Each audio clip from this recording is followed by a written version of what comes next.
I'm in the process of building a bigger bandsaw, and a lot of people commented on the first video, why do you need to build a bigger bandsaw? Isn't it obvious? Bigger is better! The most obvious way is just in terms of elbow room.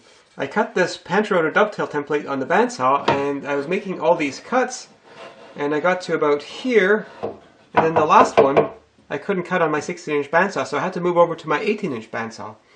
So hitting that post is actually something that happens a lot, and the further away the post is on a bigger bandsaw, the better it is. And when I cut out the wheels for this bandsaw, I actually had to start that with a jigsaw because my bandsaws weren't big enough.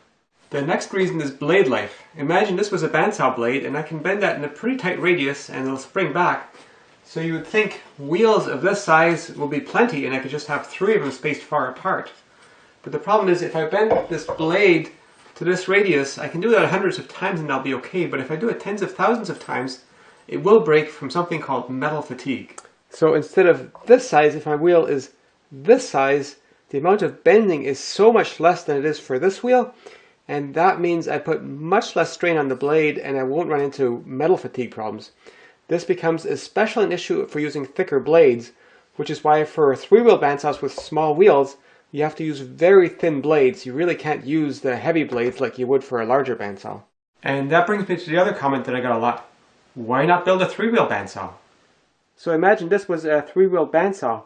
With relatively small wheels, we can still have a 20-inch throat depth for a bandsaw that still fits on a workbench, which has the potential to save some space. But with a 3-wheeler, you always end up having at least the width of a wheel that you need extra space here, and you really don't want to make these wheels too small, because the smaller they are, the sooner they'll break the blade. Whereas if we make a 2-wheeled bandsaw, we have just a room here, and we need a little bit of extra room for the post on this side, but the bandsaw isn't that much wider here than the throat capacity.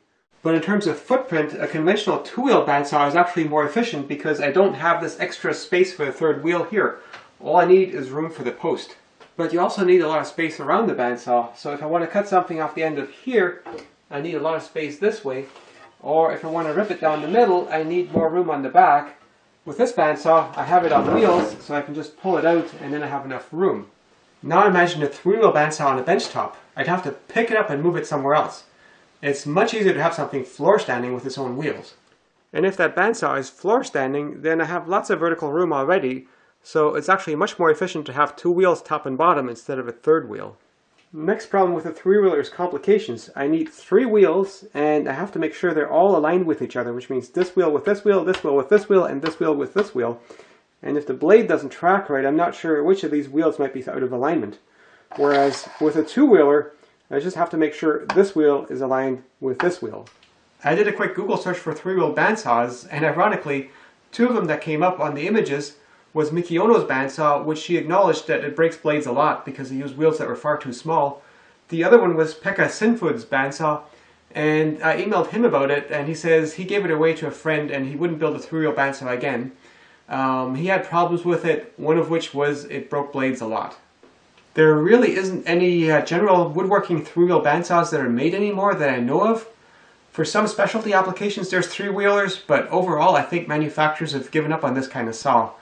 Back in the 1970s it seemed like a good idea, but I think there was just too many unhappy customers complaining of broken blades and complications that manufacturers just kind of gave up on making that sort of bandsaw altogether. So, just to make it clear, bigger is better and 3-wheelers suck. And don't even get me started about using bicycle wheels.